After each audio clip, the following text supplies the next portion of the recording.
आम आदमी पार्टी के नेताओं की आदत है कि वो हर बात के लिए दूसरों पर ठीकरा फोड़ देते हैं। आपके नेता सिर्फ राजनीति करना जानते हैं, लेकिन अब उनकी पोल खुलती जा रही है। आपके नेता अब अपने ही बिछाए जाल में फंस गए हैं। सत्ता में आने से पहले आपके नेता खूब वादे करते हैं और सत्ता में आने के बाद वो ऐसे यू टर्न लेते हैं कि कोर्ट में जज साहब भी हैरान रह जाते हैं। भ्रष्टाचार के मामले में आपके नेता पहले से ही जेल में बंद है। भ्रष्टाचार के खिलाफ आंदोलन करने वाली पार्टी के नेता आज भ्रष्टाचार के मामले में सलाखों के पीछे जा चुके हैं। पार्टी के मुखिया अरविंद केजरीवाल जो कट्टर ईमानदार बन रहे थे, वो भी जेल जा चुके हैं, लेकिन फिर भी आपकी मुश्किलें कम नहीं हो रही है। दोस्तों, इस बार दिल्ली हाई कोर्ट ने अरविंद केजरीवाल की सरकार और आपकी एमसीडी की सरकार की क्लास लगाकर रख दी है। कोर्ट ने अरविंद केजरीवाल को याद दिला दिया है कि उनकी जिम्मेवारी क्या है, वो कैसे अपने वादों से मुकर सकते हैं और वादा खिलाफी कर रहे हैं। अरविंद केजरीवाल जिस तरह से अपने वादों से पलटते हैं, उससे कहीं ना कहीं राजनीतिक शुचिता तो खत्म हो ही रही है, लेकिन अब कोर्ट ने भी उनकी पोल खोल कर रख दी है। कैसे, बताते हैं आपको इस रिपोर्ट में। दरअसल दिल्ली हाई कोर्ट ने डेयरी फार्म कॉलोनियों के रखरखाव को लेकर दिल्ली नगर निगम और दिल्ली शहरी आश्रम सुधार बोर्ड को फटकार लगाई है। इसके अलावा लैंडफिल साइट के नजदीक होने की वजह से गाजीपुर और भलसवा की डेयरी कॉलोनियों को रिलोकेट करने का आदेश दिया है। अदालत ने दिल्ली सरकार को 19 जुलाई को होने वाली अगली सुनवाई तक ये बताने का समय दिया है कि गाजीपुर और भलसवा डेयरियों को कहां रिलोकेट किया जा सकता है।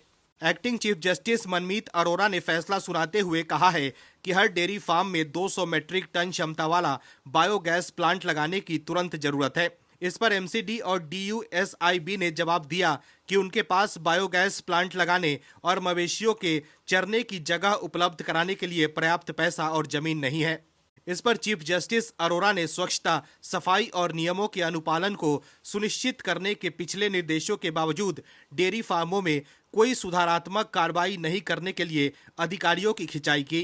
कोर्ट ने मवेशियों के कल्याण से संबंधित परेशानियों को बताया था, जैसे शवों को अपशिष्ट का उचित निपटान, पर्याप्त वेंटिलेशन और पानी की व्यवस्था, टैगिंग और दूसरे अवैध पदार्थों की वजह से दूध का संक्रमित होना। सुनवाई के दौरान अधिकारियों से 8 और 27 मई को दिए गए आदेशों के बावजूद लैंडफिल साइट पर मवेशियों के कचरा खाने से रोकने के लिए ठोस कदम न उठाने जाने को लेकर सवाल किया गया। दिल्ली सरकार के दीवार बनाने के प्रस्ताव को कोर्ट ने खारिज कर दिया, क्योंकि कॉलोनियों में मौजूदा दीवारें टूट गई थी, जिससे मवेशियों को जहरीला कचरा खाने को मिल रहा था। इससे पहले कोर्ट ने पशुपालन विभाग को लेकर भी निराशा जताई थी, क्योंकि कई डेयरी फार्म में हजारों मवेशियों के लिए केवल एक ही पशु चिकित्सा अधिकारी मौजूद हैं। कोर्ट ने कहा कि इतने खराब अनुपात में डेयरियां सुचारू रूप से ऑपरेट नहीं हो पाएगी। दर्शकों, यही आप सरकार थी जो सीना ठोक कर कहती थी कि जी हम सत्ता में आए तो सब कुछ बदल कर रख देंगे, दिल्ली की हर समस्या को दूर कर देंगे।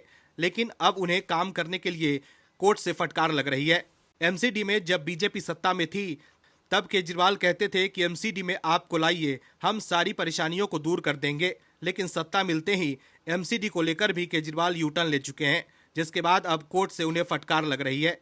लेकिन अब वो कह रहे हैं कि हमारे पास पैसा नहीं है। Bureau report, OMH news. और भी वीडियोस देखने के लिए चैनल को सब्सक्राइब करें और बेल आइकन को दबाएं।